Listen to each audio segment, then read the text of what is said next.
Dan, you've had one of the most diverse careers I've ever encountered. And your bio doesn't really do justice to everything that you've done. So why don't you spend the first couple of minutes telling us a little bit about who you are, the journey that you've been on, and where you are today. Always interested in movies.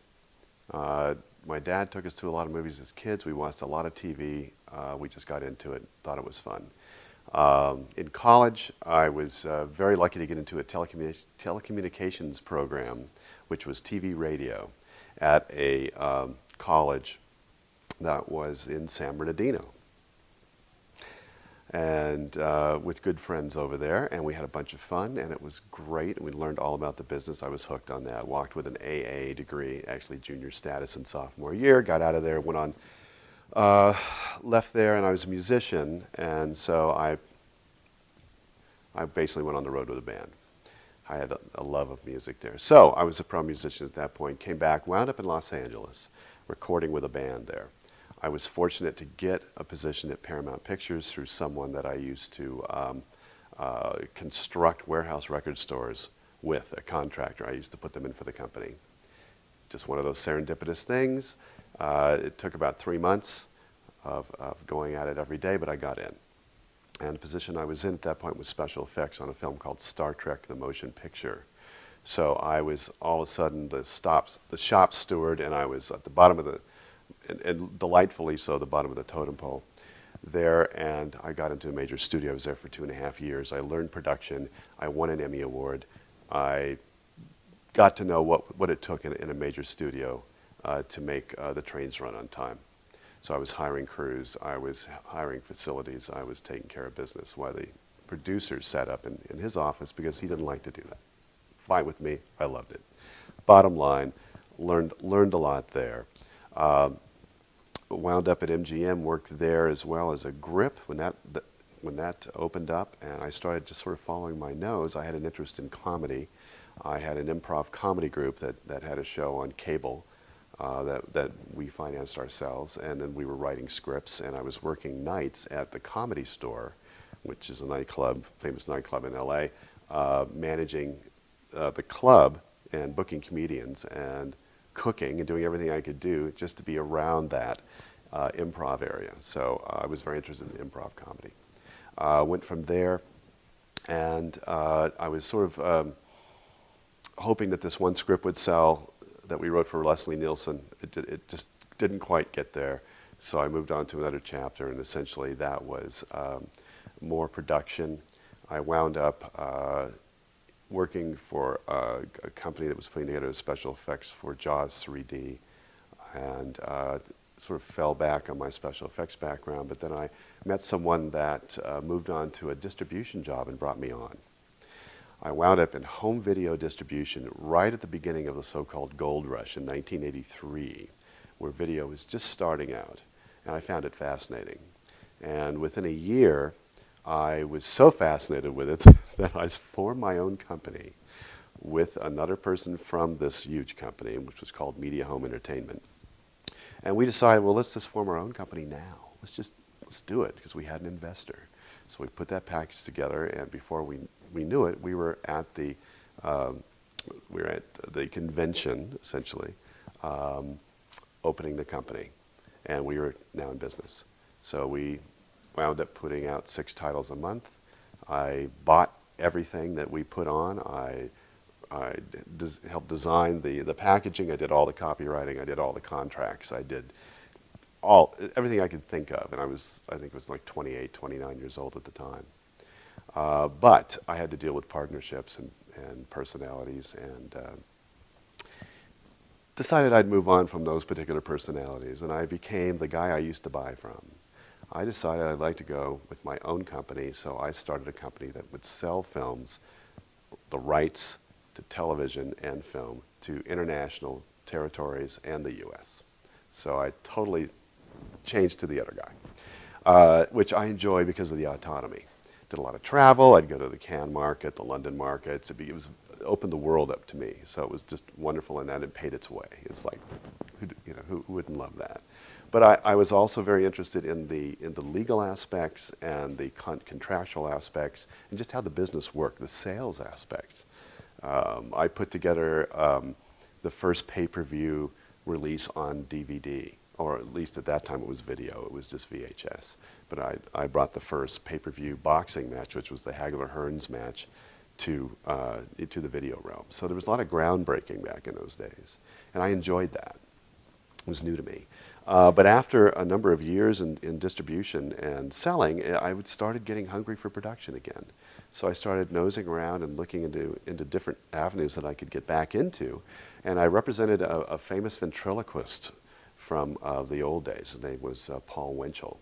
And Paul was someone I remember from my childhood who had he was the king of Sunday night on NBC in the early 50s, and then he had a children's show through the 60s, and a very popular man. He also invented the artificial heart. It's the first genius I ever worked with. But through Paul, I actually met at a convention where they sell television programming. It's called NatP. A gentleman who was a puppeteer, and we hit it off, and we worked together. He was out of New York, and I'd go to New York a lot, and I'd work with him. We finally developed a program that was funded by a grant from the Department of Commerce.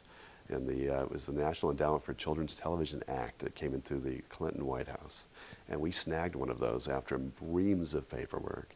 And we partnered up with WNET, who was a PBS station. And so I had my first experience working with PBS. So I produced the show, which was freestanding out in Nashville, Tennessee, and we shot it. And I got my first taste of television production, which I really enjoyed.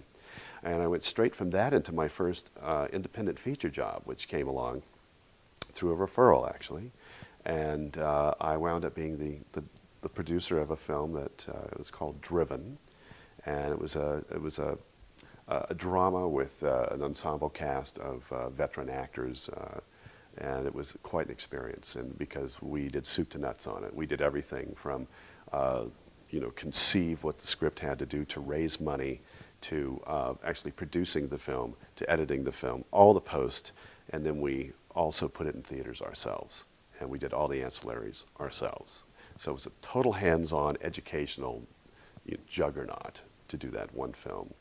And I kept moving from that into, I actually went back to the private sector, so to speak, because I was exhausted after working on Driven for 4 years.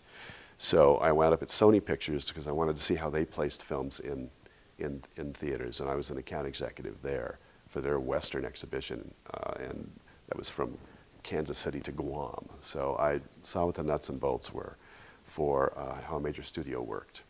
Left that, went back to my company because I was getting very, very antsy to work on some other projects. I worked with Mick Fleetwood on a project, a restoration project. I worked with a number of different smaller productions for PBS, and one about a documentary about Jimi Hendrix, and a bunch of different programming that I just enjoyed working on. And then I went back to my old business that I had started as a sidelight, which was transcriptions of completed television and film, which is required. They're called dialogue lists, and it's required for a distribution element that's delivered per contract. When you make a sale to France, you have to deliver the master of that film. You have to deliver slides, promotional materials, and a script. And if you don't have that script, you don't have a deal. So I knew I'd get paid. This course teaches students the business side of entertainment. We try to teach more of the commerce side, but you are actually an artist in addition to having been a businessman and being a businessman. And that's why we find your background so interesting, because you have to grapple with the art versus commerce question on a continuing basis. How do you do that? You take the hat off, you put the hat on. You understand from the outset that your art is going to be a commodity. And if you understand that from the outset, then you're not going to, let's say, be emotionally involved to the negative when it becomes a commodity and things happen to a product. Knowing that going in is the most important thing that I could tell anyone to try to attempt an artistic venture that's now going to be sold. So for me, it was the balancing of just my education in how things were sold and how that commodity was, what it felt like, how you put that widget together, how that widget was sold. Because then I could go back around to the artistic side and know what I was up against. So I could create an artistic venture that was going to be commodity sound. And the advice that I would give anyone is to please get your commerce side down and keep going back to it. You can see just in my particular experience record that I keep bouncing between more artistic pursuits and then more cut and dried business pursuits. And then it sort of fuses into this alloy, which is where I find myself today, where I run a business and I'm creating. What was the budget on Driven? Driven was put into the can for $625,000. That's at the end of wrap, which we are very proud of. And actually got us into post a decent amount. But by the time we were through with Driven, it was $1 million and change.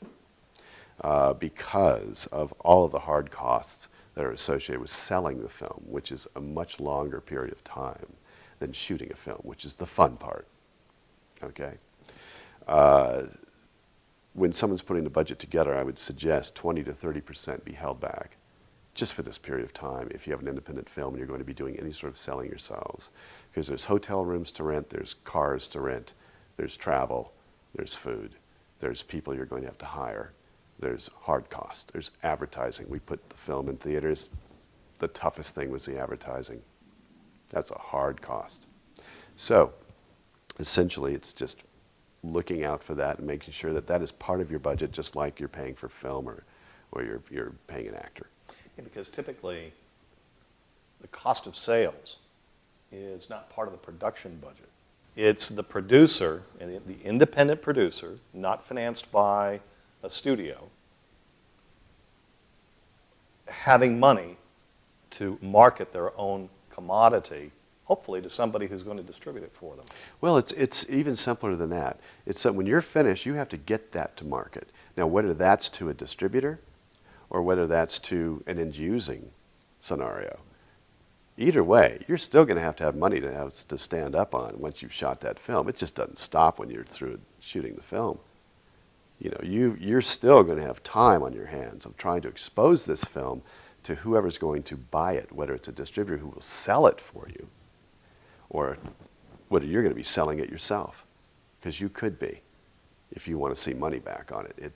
And for instance, with Driven, you know, we shot it in '95. We wrapped it in '96. We premiered it in early '96. And we didn't have it in a film festival until '97, and that was in the third quarter of '97. It was off the shelf for 3 quarters, okay? Just trying to get the best film festival, to get the best exhibition for our film, so we'd have our top chance of getting a sale. That's a lot of time, and the clock's running. And at the same time, you're trying to send materials, marketing materials that you've put together to all of your prospective buyers. You're continually running that ship. You're running your own marketing company to get it to your buyers. And then, you don't rest until that's done, or else it's not sold. How was the money raised? Well, I was fortunate that when I came onto the project, that about $400,000 of the money had been raised by the director and his partners. And they did that literally by shoe leather. They went to house of prospective investors. Now, they had an LLC.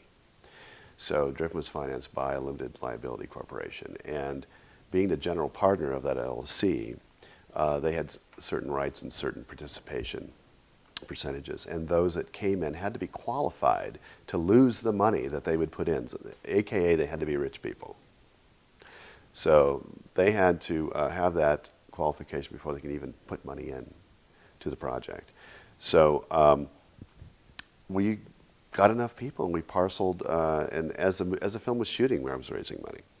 We raised an additional, $225,000 while shooting, which is quite a feat. So you're always looking to be raising money.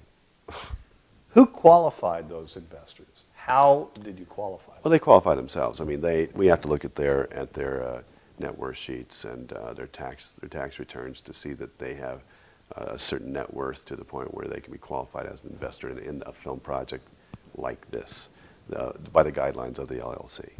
So.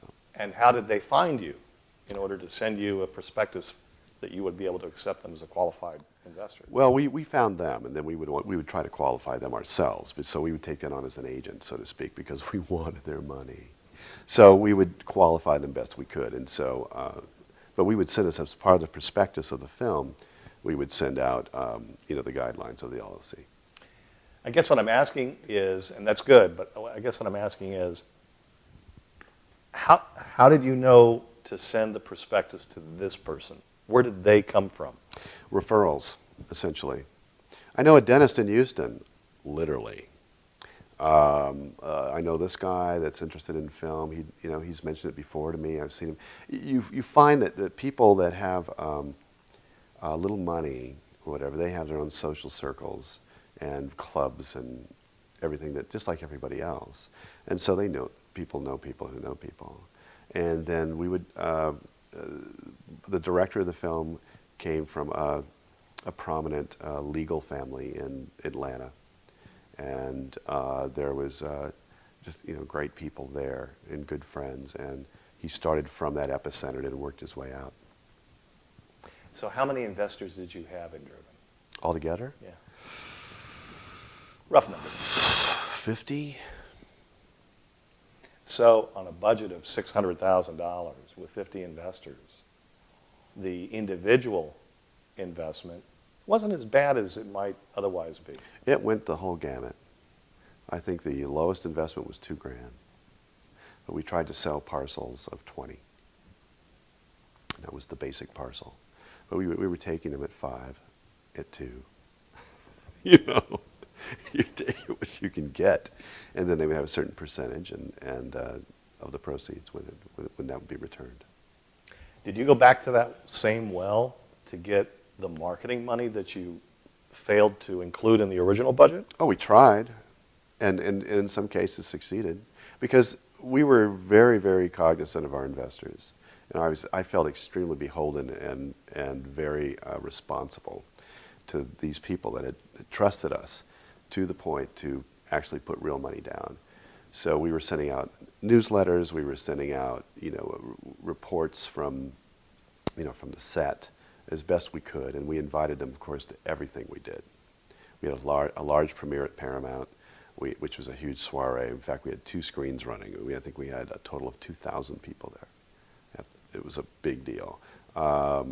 We had them come with us to the Toronto Film Festival to get into the hoopla, because a lot of them are buying sizzle. They're buying participation in the movie business, or what they perceive to be kind of the glitz and glamour of it. And we don't let that fall by the wayside at all, because there's got to be something in it for them. Obviously, there's a hell of a lot better investments in a film. But so there has to be something in it for them, and that's pretty much what was there for them, is involvement at a close level. It's a fact in Hollywood history that most movies don't make money. Has Driven shown a profit? No. How long ago did you make Driven? 95. So from 1995 until 2009, essentially 15 years ago, Driven has still not shown a profit. No. And how do the investors feel about that? They were great about it, actually, because there's also a built-in component to the LLC that there's a write-off. So it's not really super painful. A lot of those write-offs are now gone. Yeah, and they're closing up. But back in the day, I think we say 15 years is the day, that had that component of a write-off. So, and they did see some money back. And of course, the story with Driven is so familiar in that at the very first film market that we put it out for sale, I was told that we had a huge amount of sales. I mean, and agents never tell you that there's a sale unless there's a sale. And unfortunately, in this scenario, the way that your international sells is that when Germany buys, everybody else buys, because that is usually the top part of the market as far as your technical materials, and also your number is set. And in Europe especially, they all know what their number is after Germany's given you X. So Germany gave us X, and it was a sweet, plump X. And we were just about to pop the corks, and then at the end of the market, the last second, we were told that, oh no, now they had to choose between us and a comedy, and they took the comedy, just because they had one too many dramas. And that's how we lost out on, let's say, making our money back. We would have made back the shooting principal. On the one deal? On the deals that would have been born from that one deal, which was a huge part of that. But I think that probably out of that market and would have flowed from that market, we may have made even our million back. But because of those circumstances, we wound up with some fairly decent little deals, but nothing close. And that's what happens to a lot of films. You get that close. Any lawsuits come from this? No. Because it's all contained. Risk is placed out there exactly of what's going to happen. It's no surprise. You just hope it does well, and you put it out there to give it every breathing chance. And our investors saw how hard we were working, basically to death to get this out there. Independent movies are largely financed by family and friends, who oftentimes become non-friends and broken families. Did any of that occur as a consequence of Driven? No, nothing came from Driven like that. But the good advice is, unless you have extraordinarily good relationships with your friends and family, it's like using your own money. And the old rule is, you don't do it with your own money. You just don't, because you're going to have this come up. It's not good. No matter how nice people will be at the beginning about it. Oh, sure, I just want to support you. It doesn't happen. It'll be the grumbles at Thanksgiving, 15 years down the line. The damn movie. But, good advice. Don't do it. A lot of people do. But you got to get started somewhere. I have a clip from Driven that shows essentially how location is used. In this clip, we took an old plastics place that was out in Sun Valley, and we completely redressed it and changed it into a cab yard. And we had done research on cab yards. We had looked at a lot. We'd visited a bunch of them ourselves. We were trying to shoot at them. Good, but they're working. So we created a cab yard. So in this clip, I don't know why you want to work for Hal. You got players, you got a phone, you got to run your own show. It's his players. It's my phone, but it's his players. I don't care if it isn't market order. I need it picked up, sir. So on the inside Cabs of the office, which are due we in, had to please bring the cab redo back the in. office. And on I the said outside, cabs you which see are due in, it's please bring more the cab back in. Clever use of I got small night things drivers and waiting. everything else. We had a wonderful production designer by the name of Patty Podesta, who went on to do films like Memento, who was just fabulous. And Patty also did the costumes for us on this film. So she wholly integrated that whole world, and up to the painting on the side of the wall, to the aging, they're aging the doors with coffee. They're painting coffee on the doors to make it look old. There's just all these cool little tricks that are used. So this particular clip, you've got an introduction to the cab yard world, and that's what you're seeing. In this scene, it was a highly atmospheric scene. We knew it had to have a musical payoff. So in this clip, essentially, we're showing how you can use music to enhance the chills and thrills aspect and the tension of the scene. Very much like Hitchcock used with Bernard Herrmann in Psycho, where you see Janet Leigh driving, and all she's doing is driving, and she's looking in the rearview mirror, and she's getting paranoid. But the music is just going up and up and up and up and getting more just crazy, because that's what's going inside her head. Okay, but you take the sound off, it's just Janet Leigh driving. Okay, in this scene, we've got who plays Skylar, who's driven a bear to this dark South Central neighborhood where it looks pretty dangerous down that way. He knows that he can smell it in the air. He walks her to the door because she has a little baby with her. And then on his way back, he knows, I just hope I get back to the car safely. And then he encounters a mugging. He gets it. Okay, so the bottom line is we have to underscore his paranoia with the music. So in this clip, Jay Ferguson, who is just a tremendous composer, has given us the gift of his music in this scene and raised the hackles on everybody. Every time we played this scene in the theater, you can hear a pin drop. And when at the very end of it, we pay it off, and Jay scored it this way.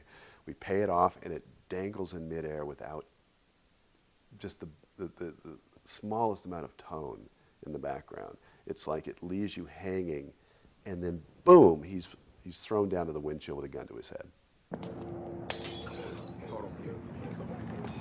Something wrong? No.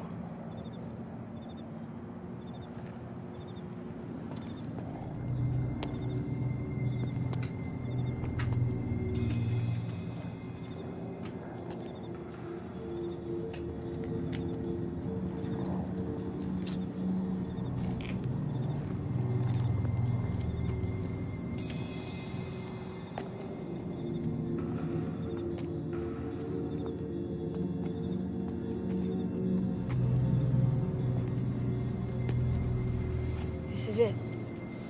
19, right? Yes. Just take the money you need.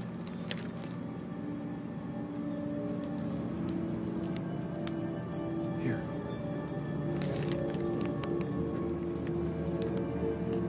Thank you. Thanks a lot. Good night. Good night.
So the payoff is that we didn't even need to score that.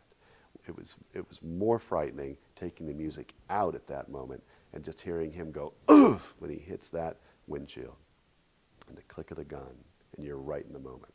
So it's a great example of how to use music. This is a film that took place in the Christmas season, but we weren't going to really get a chance to start our principal photography until April.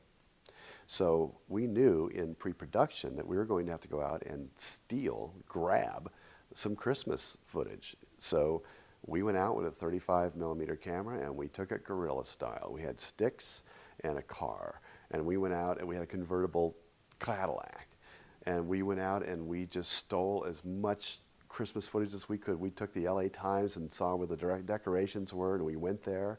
And you'll see up and down the street in Hastings Ranch, and you'll see Beverly Hills. I mean, I remember setting up outside Neiman Marcus for their windows and all their. They had like an animated window that was just wonderful. And we sat up outside. The cop comes by. We didn't have a permit. We were just out there stealing, and he comes by and stops. And he goes, "So what you doing?" And we told him, and he goes, "Well, you know, I'll let you get this shot, but I can't let you do it anymore." We just said, "Thanks a million." We got the shot and ran. But all of the Christmas footage and lights that you see in this film, especially the very beginning of the movie, you'll see on a street that we're literally driving down the street, and you'll see a motorcyclist who's being frisked by a cop. Well, that was going on. That was not staged. That's really going on. We're seeing this. So we had the cinema verite aspect that I think worked for the movie because we wanted to bring people into the reality of the streets because that's where these guys drove. So to do that, we had to essentially do it. We had to be guerrilla filmmakers, so we did that. And it served us well. We had a lot of footage that we used throughout the movie. In this clip, it's an example of a huge production night. This was a night that we had a circus. We looked like a real big film on this one because we had all these emergency vehicles. We had three police cars. We had an ambulance. We had a tow truck. We had a lot of people. We took over a motel up on San Fernando Road. We had our full cast there. We did our EPK, our electronic press kit interviews. Were done there. It was a huge undertaking. It was like bringing a circus to town for one night, and we had to get it all. And we did. Part of the shooting of this night entailed a very important scene for the movie in which one of the main characters is killed.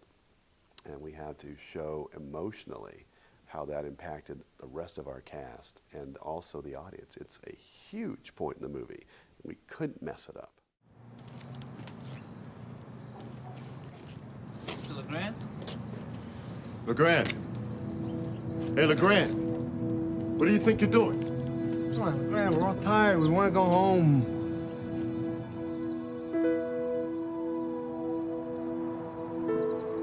Oh, God. Oh, God.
And so a lot of care was given to how the windshield was broken because he was shot through a front windshield, how we portrayed him in the car, and the makeup on him in the car, and then how the bullet hole would look on the windshield, which was a guy from the prop department with a slingshot and fishing sinkers, boom, doing it until the director said, "That looks good." And then in post-production, again, it was bringing in our composer, Jay Ferguson, to put the music to the whole scene and to make it work emotionally, which he did another fabulous job. I keep pointing out to one part of the scene where it's just the cab being hoisted up by the tow truck, and it has a beautiful cue underneath it that to me is the highlight of the movie. And it's just footage of a car being hoisted up, but the music underneath it is so moving. And that's sort of the magic of movies, you know, but it's all the sum of these little parts. So as a producer, that was an amazing walkie-talkie day where I'm literally making an informed decision probably every 15 to 20 seconds. As a producer, and not the exec had to go out and get the money. Okay, I know you helped with the money too, but you are the producer on set, and you're the one that everybody has to come to. Give me a character description. Well, a character description of a producer is essentially a CEO of a company, only you're in there in the ranks. You're among everyone, and you cannot be up in the tower. You have to be with your hands on. You have to be seeing what that clock is, how fast that clock is moving, whether your unit and your director and your assistant director are moving the shoot along fast enough, how the light's going. You're there to remind them because they're in this creative, you know, ether, you know, to get everything done. It's a very tunnel vision situation. My responsibility as a producer is to make sure that everybody's doing their job smoothly, having a great time doing it because that'll show up on the film. Creating a set ambiance, and then making sure the trains are running on time. And there's a lot of trains running all the time. I had an associate producer, I had a production coordinator, I had a unit production manager. These are all my generals, and each one of them would basically have certain duties and jobs of which I had to know exactly the end and beginning of, and then I would know how to set them off at certain times. So I was kind of an air traffic controller on the ground. And then also at the same time, I'm having to go in and speak with cast. I'm having to deal with all of their issues, and I would have to ask for their overtime. If we were going overtime, I would ask them. I would go up and do my begging thing. They'd see me coming. So I made it kind of a little joke with them first day of like, when you see me coming, you know what I'm asking for, you know? And they were very, very just wonderful, you know, for the good of the project. You know, can we hold this money into another shoot day versus paying, you know, the amount the union says you'll get here? You know, you can waive it. I'm asking if you would do this. It would be altruistic and do this for the good of the shoot. And they were all team players and did that. But it was my job, and it wasn't my favorite job, you know, because I was basically going with my hat in my hand.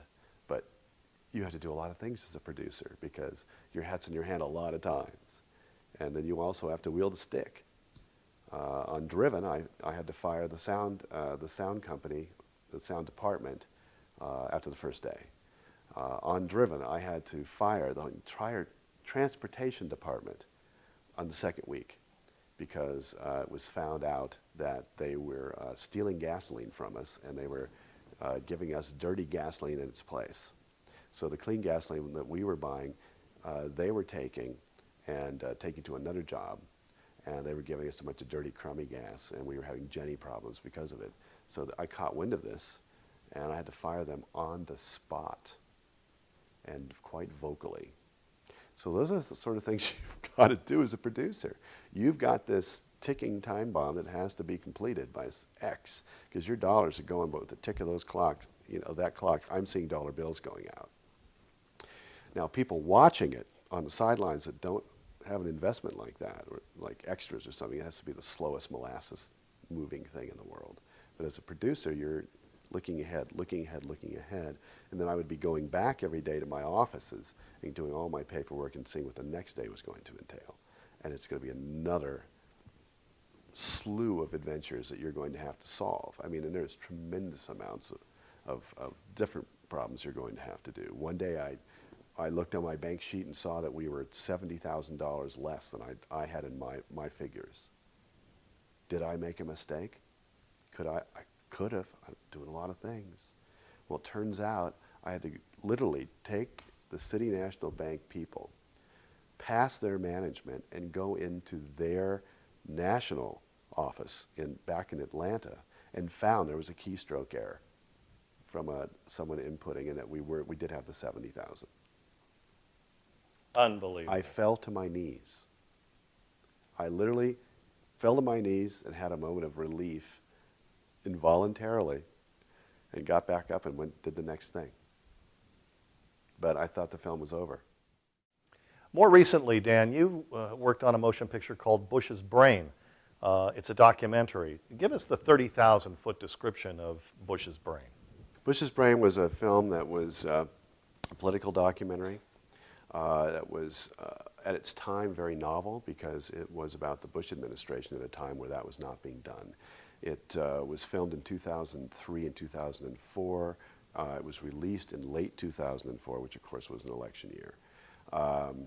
It came in a time when the current administration was constricting a lot of the press's ability to report something they didn't want to hear. Anything contrarian was just not being reported. So all of a sudden, the film documentary became a way, a conduit for information, and we sort of found ourselves there. I found myself on the project where I didn't work on the film as it was filming. I didn't really need to. It was done by two gentlemen, Joe Mealy, who was the director of photography on Driven, and Michael Shube, who was the director of Driven. It was their project. And they came to me after the film had premiered, and they wanted to see if they wanted to put it out on DVD themselves as they waited to get a theatrical deal. So we charged into that, and we marketed the film ourselves. And we sort of forged some trails there because we went to political bloggers, essentially, for our PR. And that's where we got the word out about the film. And it became sort of an underground phenomenon, and we had huge, what we called house parties, groups of people getting together to watch this documentary, which was about Karl Rove, an expose about his doings and his background in Texas especially, for Q&A sessions and discussion. Now, you had a $600,000 budget on Driven. What was the budget for Bush's Brain? Bush's Brain, it was extremely low budget. I don't even know the real details because I was not on the production. I handled all the, I was brought in to consult on the marketing and basically being the de facto producer after the shooting of the film to sort of shepherd it through. Is it safe to say that it was under $100,000? Oh, yes. How was that money raised? Well, it's a film shot on credit cards. Credit cards from the two gentlemen that were shooting the movie. So there's no external... Self-financed. No external investors on this one? Not one. It was all sweat equity. And the credit card money would essentially go to hard costs like travel, lodging, and editing. That's the only labor position that they didn't perform themselves.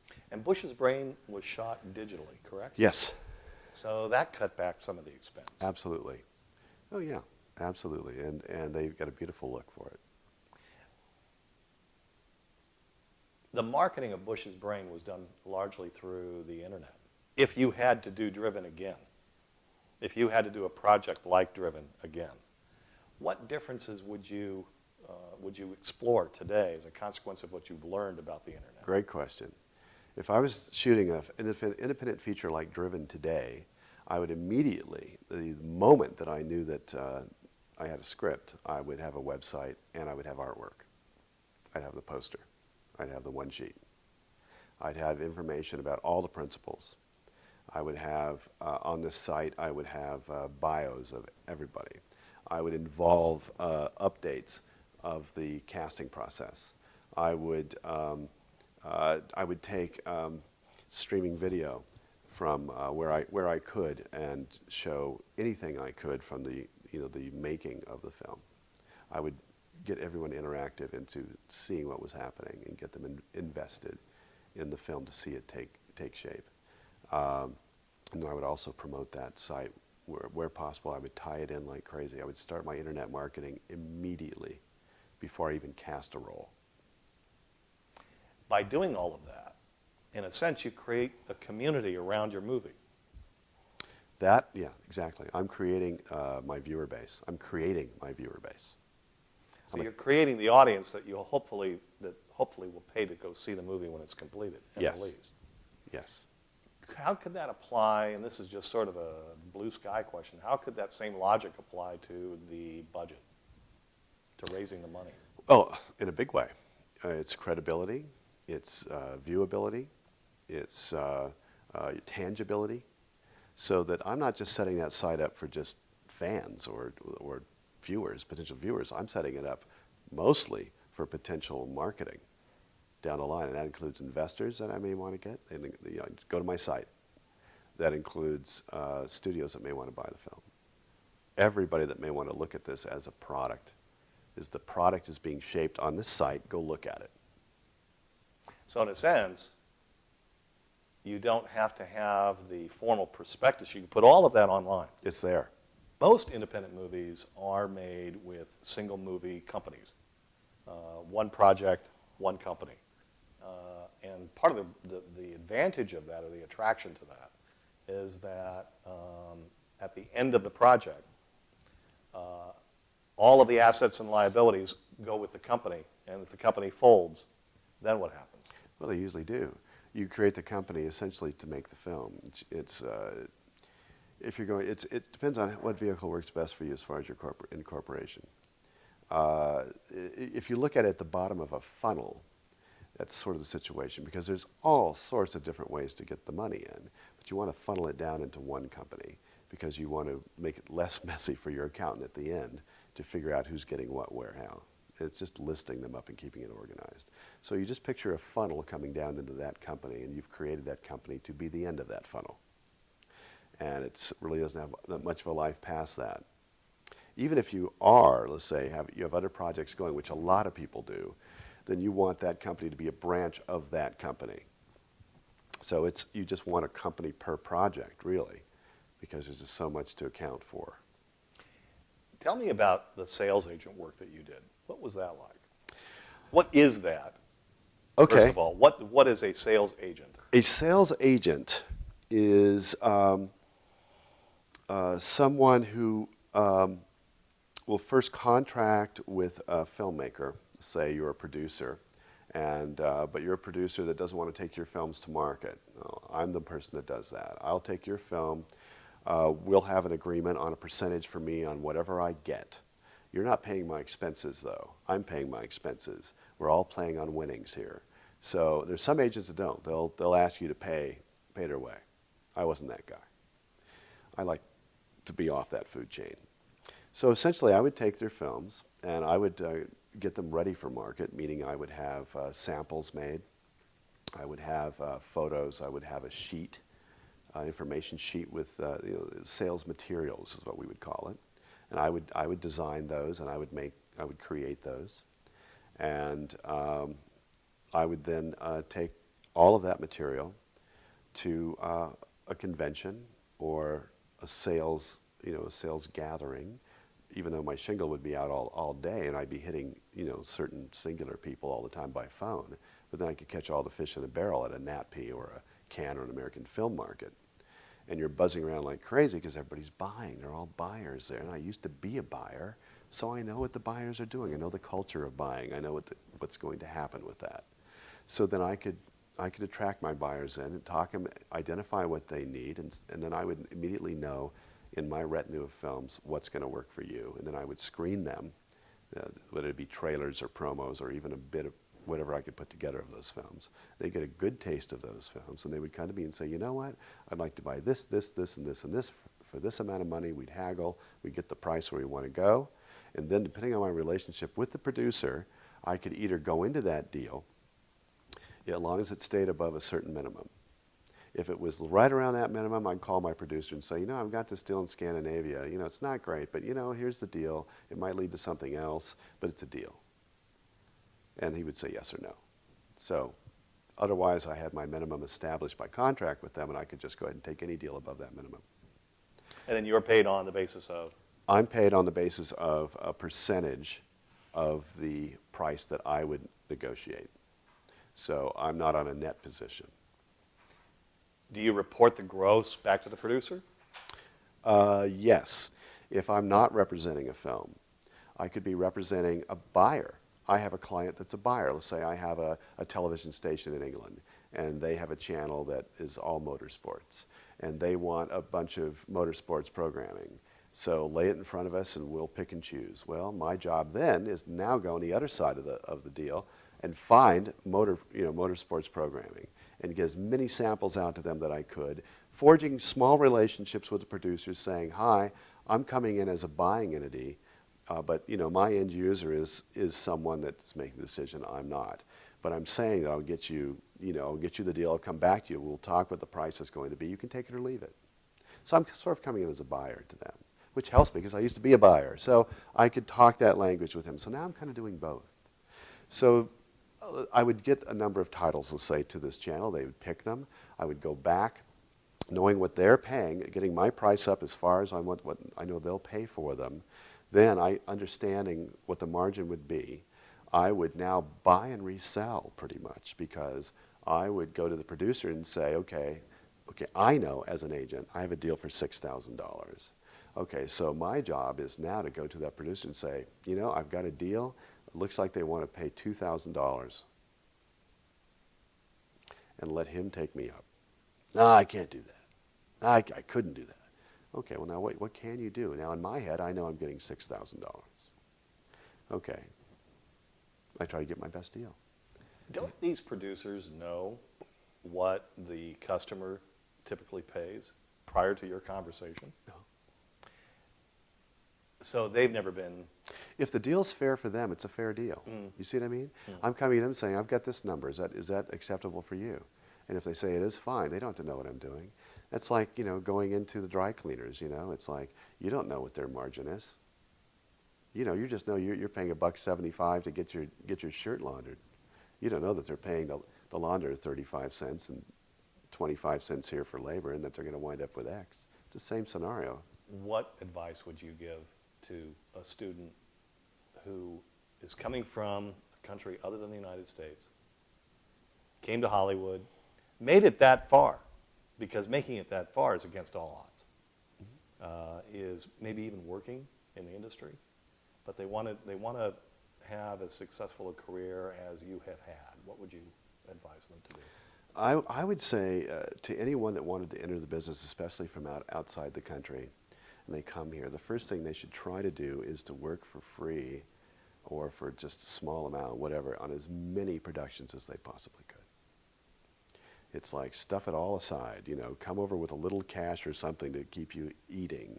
But in the meantime, get on a set, see how it works, watch what happens, get relationships started, get people knowing you. It's the most valuable thing ever. The second most valuable thing, you take a class like this. You understand the commerce side of the equation. You understand your markets. You understand what you have to be prepared for as a filmmaker. And it won't be a surprise to you later.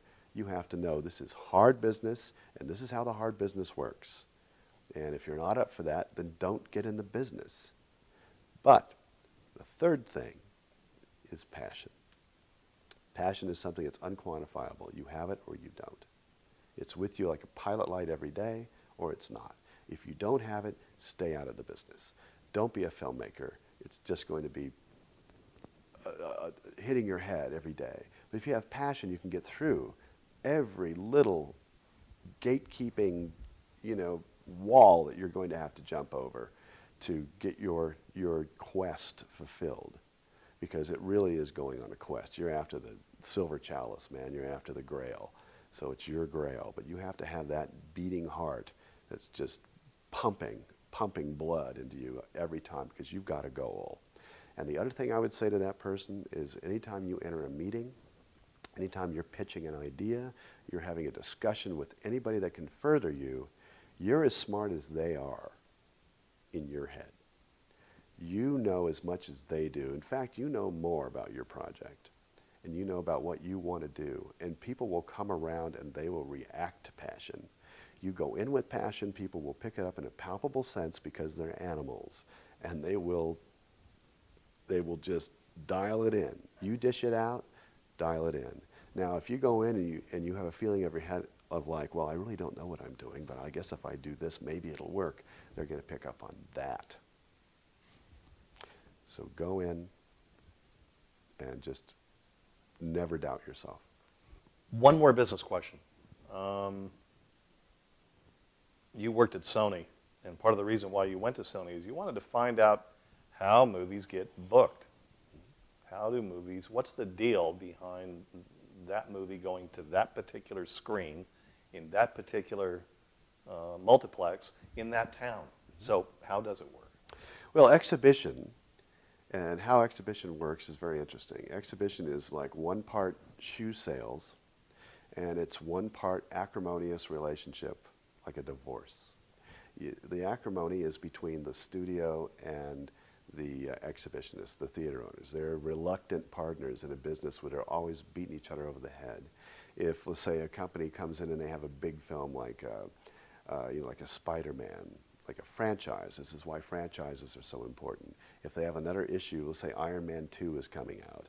Okay, well, they can say to this theater owner, okay, I want 70% of the door when this opens. I want it flat across the whole run of this film before I'll start giving you more percentage.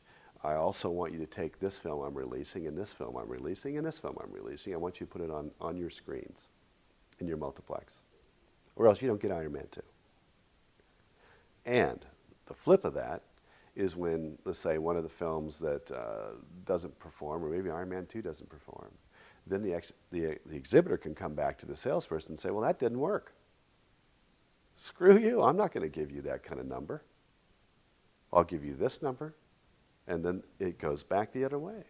So that's why box office is so important, and why you see the numbers being so important. It's like if a studio is having a good year, they're getting more clout.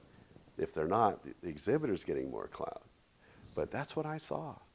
That's what I saw, and I was surprised at how little directors, subsequent cast, any quality things that I felt of quality meant nothing in the cell. It was all about cast, it was all about numbers, it was all about how it was being perceived out of exit interviews and how this is going to make money, period. Total commodity. And the people selling it were not cinephiles. They really didn't know much about it, but they knew how to handle that acrimonious relationship pretty well. And it's a draining business. These people work their butts off. I have nothing but respect for the people at Sony. And they're very personable and very nice people, because you're dealing with theater owners from the smallest city, to the largest. And there's all different types of ways to do business with them. I did find that the studio in the money collection area were hard as rock. They were, I guess they did what they had to do. They carried a big club with nails coming out of it. And then on the other side, though, as far as the voice box for that, it was very personable. So you walked, you talk softly and you carried a big stick, is what I sort of saw happening there, and people found a way to work. But it was kind of our job to make it personable. Plus our job to not have any deadbeats. Mm. What do you mean by a deadbeat? Well, theater owners that wouldn't pay their advances, or they would hold back receipts. It's very interesting learning on how they would, they have people called checkers that would just routinely go into, like a paying person would go into a theater, and they have a little hand counter, and they go in and they check the house. They literally count everybody in the house. And then what they do is they have a whole sheet of figures, and it'll be like a test run, and then we'll know from the box office receipts what they're reporting is how many heads are in there. So let's say you've got, the guy counts 31 people in the theater. You get your box office receipts back, and they say, oh, we had 12. It's a bad day. Well, we know that now there's 19 people that's not being accounted for. And that's how, it's like a shopper in Macy's that's going in to make sure everybody's doing their jobs right. Same situation. Well, it's real important in exhibition, because we have to make sure these guys just aren't pocketing money, because they could. You mentioned advances. So on tentpole pictures, are the larger exhibitors held to paying in advance? Depends on a relationship. relationship with the, with the company. Essentially, it's more like new theater owners, people that didn't have a track record with the company, would have to pay advances to get in. So if you've got to earn your way in as a good payer. And here's how and it was very specific on how long you had to do it and how much you had to pay. And the amounts would go down, but you'd still have to be paying it. And they just got used to paying those checks. And they had to be checks that had to come in at a certain time, and cashier's checks and the whole bit. It was money right now. Now, I think they also use a lot of online paying services, which I think is probably a better way to go. Because now you're not beholden, with FedEx and everything else that could happen. Even though FedEx is great, but still, it was a tangible, physical thing. When now you can just do it like a PayPal situation, which I think is what a lot of them do. Now, a lot of the larger companies, depending on the scenario, they would work it. But let's say if they had a great relationship with Regal or something, with so many, Regal would have a little more leeway because they have so many houses. So now, since they have so many screens there, they don't dictate terms, but they definitely get, the better terms. But I just saw it as just basic business 101. Buying and selling. Buying and selling. And Leverage. And leverage. Absolute leverage. Tell me about leverage. Well, you already have. You just heard leverage. Yeah, you wield it where you can. In fact, as a producer, you look and have a certain sixth sense for leverage in every conversation, in every scenario. You're 2 beats ahead looking for your leverage. You're always looking for your leverage. Or you're looking at a scenario and going, I won't have enough leverage here. I can't do that. In Driven, I fired 2 of the lead actors, and they were names, because their manager came to me and said, hey, I want my 3rd actor to be in this role of this guy you've already hired. And I'm going, okay, you're going to be making trouble this whole damn shoot. And you're going to be making a lot of trouble if I get this 3rd actor on, because then you're going to be the guy that's going to be telling me what to do. I sensed that immediately. I said, okay, you guys are gone. I'm not getting rid of this guy. He's perfect for the role. We want him. You don't dictate to me who I'm casting this movie because you want to get a 3rd client in. You greedy guy. And I wouldn't use the word guy. But it was like, okay, even though I was a little indie in first film, my gut said, and I checked it, with everyone, here's our consensus. I suggest we let these guys go. That might hurt us in the market too. We wound up getting 2 really good actors in the role. Onus was on us to do it. But you never know what's going to happen. So you're always looking for your leverage or trying to stay away from a scenario where someone will have leverage over you, which will be intolerable.